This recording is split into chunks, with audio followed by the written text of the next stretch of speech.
When people in the Midlands want to talk, they talk to Will Faulkner.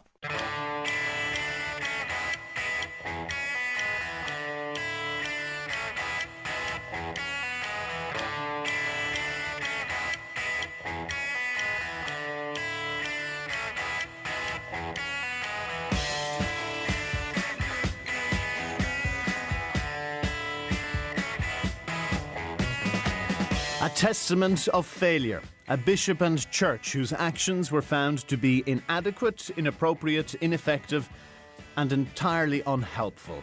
The Cloyne report into how the Catholic Church failed to protect child abuse victims makes difficult reading. But what now? Later, you'll hear how Justice Minister Alan Shatter intends to ensure such lapses are never repeated. But what do you think the Church should do in light of the latest failings?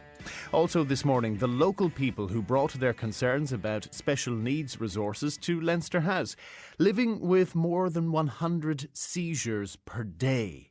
You'll hear about a Kinnegad boy whose full potential may only be released through stem cell treatment.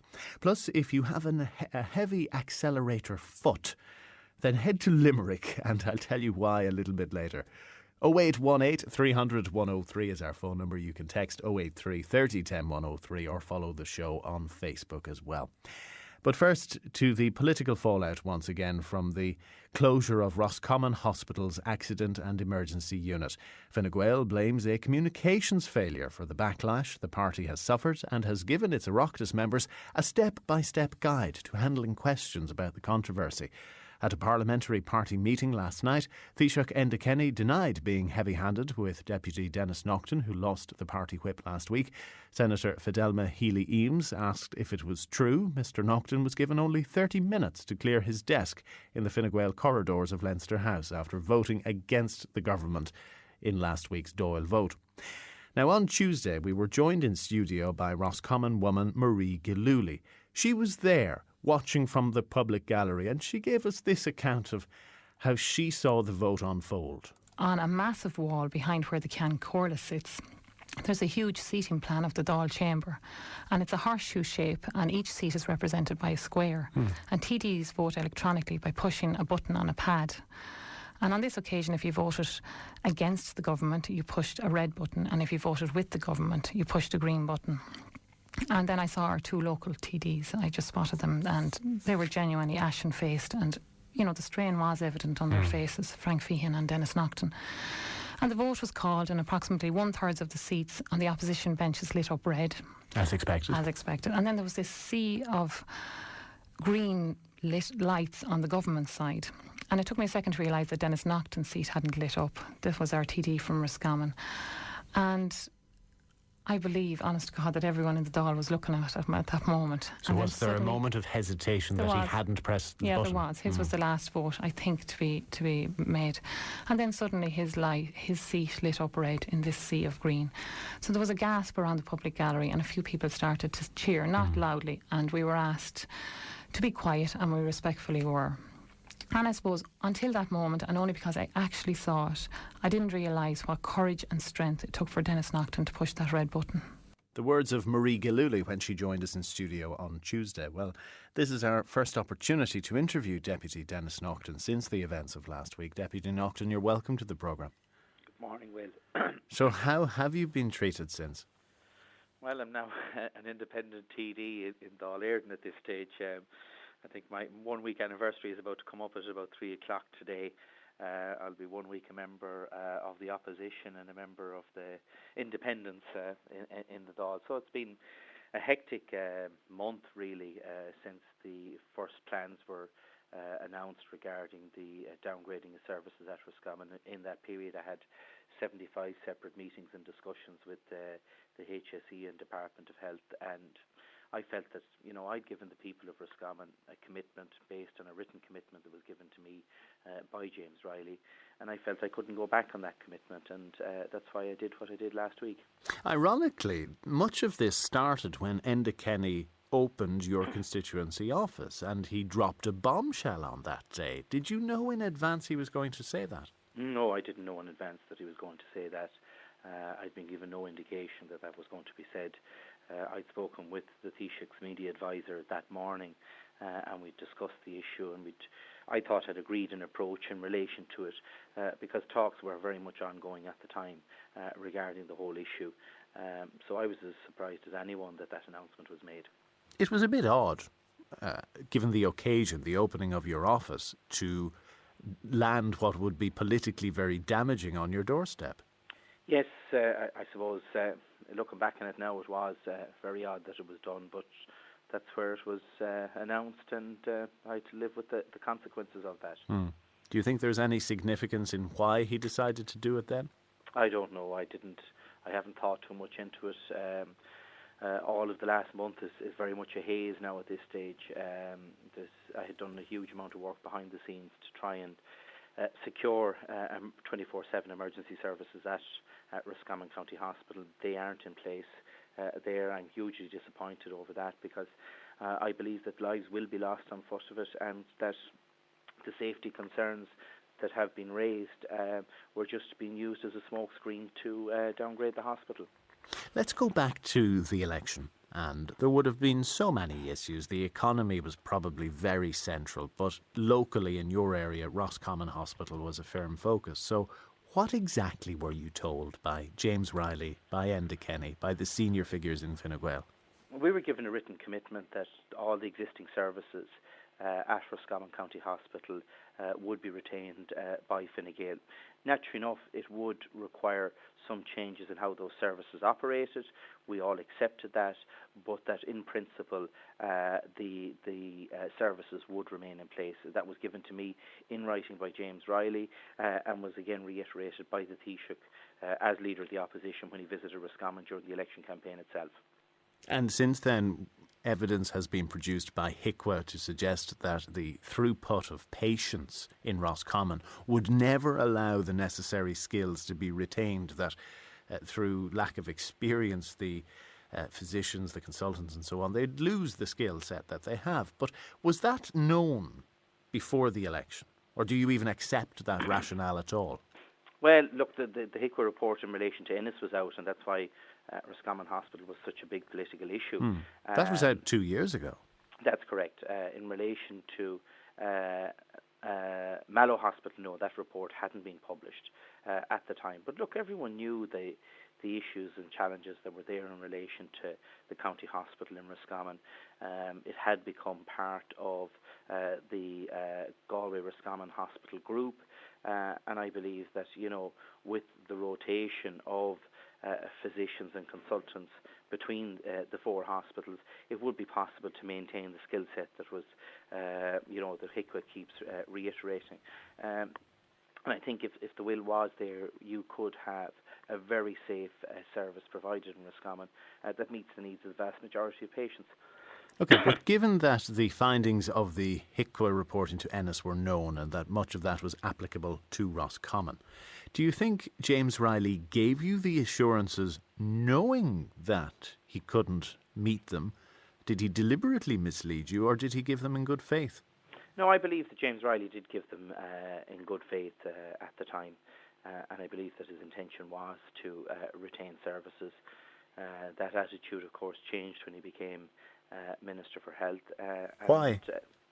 Well, he claims that because of the safety issues that were raised with him at the time, and that because of that he couldn't maintain or live up to the commitment that he'd given a few months previous.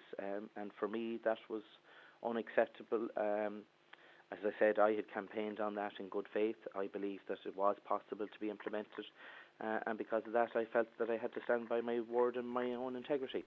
And it all unravelled very quickly, from Enda Kenny being at your constituency office making the initial announcement to the HSE press conference confirming that Roscommon would cease to be a 24-hour A&E unit as and from last Monday.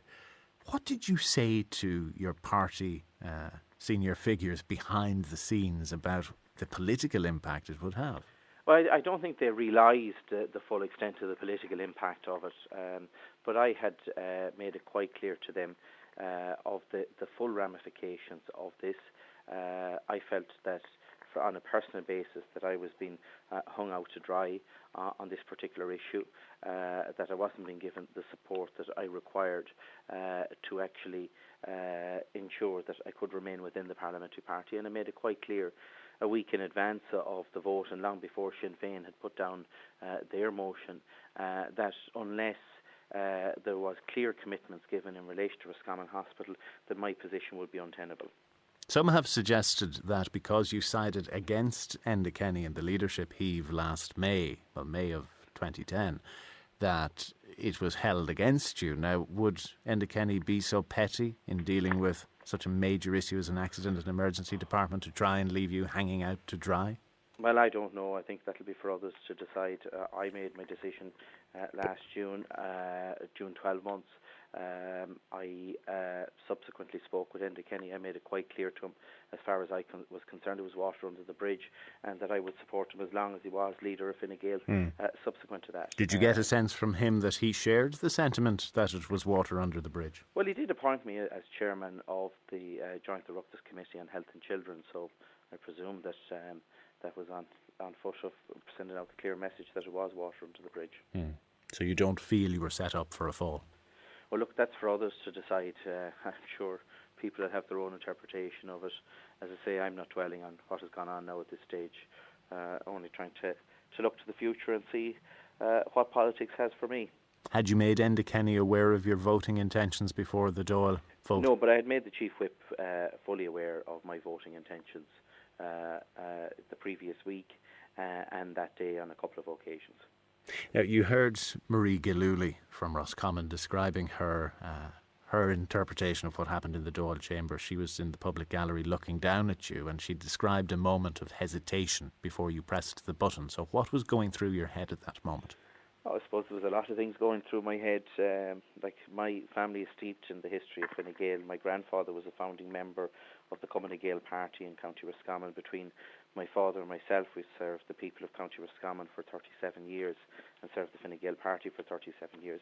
So it was a hugely difficult decision, and it was also going to put huge pressure on my colleagues in relation to other hospital issues that will come up in the future. So it was a very difficult decision for me to press that red button. I think there was about 9 seconds left on the clock when I pressed the red button itself. And did you realise as you were doing it that it would mean the end of your Fine Gael career, at least for now? Oh, that yes. Losing the party whip was inevitable? Oh, yeah, I knew that my political career, as I would have known it up to that, was finished as soon as I pressed that red button. But I had to make a decision as to whether I was going to stand by the commitments I'd given before the election, or whether I was going to stand by Fine Gael. And for me, I had to stand by my word. And what was the reaction afterwards? Because I didn't play the section of Marie describing you getting up and being somewhat shunned, she felt, by your former colleagues as they were then. Did you feel isolated? Well, naturally enough, you would feel isolated. You've gone against all of your colleagues and voted against them. I actually got up from the Dáil chamber and walked out. I went back up to my office and rang my family and told them exactly what I had done, and then I packed my bag and left Leinster House. Were you given 30 minutes to do it? No, I was met with the Chief Whip on Thursday afternoon at 5 to 3. He told me there was a statement going out at 3 o'clock stating that the whip had been withdrawn from me, and within 20 minutes the party administrator was in my office telling me that I would have to get out and going through a number of other issues. Was that an amicable conversation? Well, it was an amicable conversation. I've always had amicable conversations with the Chief Whip and other members of Fine Gael. I don't believe in making a strop over things. I knew that once I did what I did, that there was going to be huge implications for it. And how will you vote now? Will you invariably oppose the government, or will you treat each vote on a case-by-case basis? I'll treat each vote on a case-by-case basis. I suppose at this stage now it's been a hectic 13 months, both on a personal level and on a political level, and I'm going to take some time out during the summer now to reassess everything. I realise a lot of people locally will support the stance that you made, but some might argue, and Enda Kenny and senior figures in Fine Gael would argue, that they have to hold the ranks together and that tough decisions have to be made in the future. They may affect local hospitals in other constituencies or whatever constituency issues they may be, and that TDs can ill afford to step out of line and the party can ill afford not to punish them if they do. Do you accept all of that? Well, except that the government has to make tough decisions, and it's not going to be easy, and I have no difficulty making tough decisions, and I have no difficulty making tough decisions in relation to Roscommon Hospital. My difficulty was in relation to Roscommon Hospital was that I'd been given a written commitment by the Deputy Leader of Fine Gael, which had been reiterated by the Taoiseach when he visited Roscommon as Leader of the Opposition. I had given my word to the people of Roscommon in relation to that, and I just couldn't go back on that. It wasn't an issue of taking tough decisions. I have no problem taking tough decisions. And yes, the government has to be seen to take action once someone breaches that, because if not, it would be very difficult to make some of the tough decisions that have to be made. And, if I believe they're in the best interest of the country, I'd support them in relation to that. Do you suspect other pre-election promises will be broken? I presume they will be, but I suppose that's for others to decide in another forum, which is outside of my control at this stage. But there are promises such as no increases in income tax during the term of the government, which, were they not a little reckless to make? Well, those commitments were made last month. It wasn't just before the election. Both Taoiseach and Eamon Gilmore made commitments that there won't be increases in personal income tax and there won't be reductions in social welfare payments. Well, it was revised slightly. Prior to the election, it was going to be for the term of government. Now it's in this coming budget. Yeah. It keeps evolving.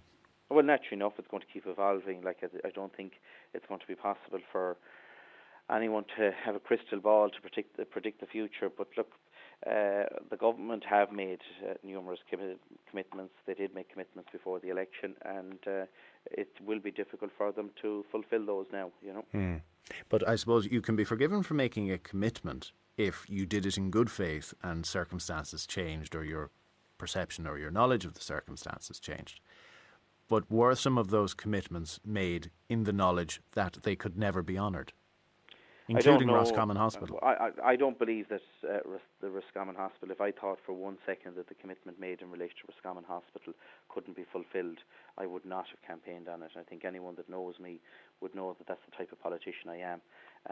I would not have campaigned if I thought for 1 second that the commitment could not be implemented in full. And that's the reason I did campaign on it, and that's the reason I felt that I had no other choice but to take what I believe was the right step. On a final point, the campaigners have no shortage of energy and vigour and determination to continue their efforts. But you know the key figures here, and you've worked with them, you know their mind. Are they for turning on this? No, they're not for turning on the closure of the Accident and Emergency Department, but I think people tend to forget that Roscommon is in a unique situation geographically, in that we're an hour and 20 minutes from travel time from Galway University Hospital. Tullamore is something the same, Mullingar same. So it is a geographic issue that has been ignored in relation to Roscommon, and I think that a service, an emergency services, is going to have to be reinstated at Roscommon Hospital when the full implications of this decision are realised. Deputy Denis Naughten, thank you so much for taking our call this morning. Thank you.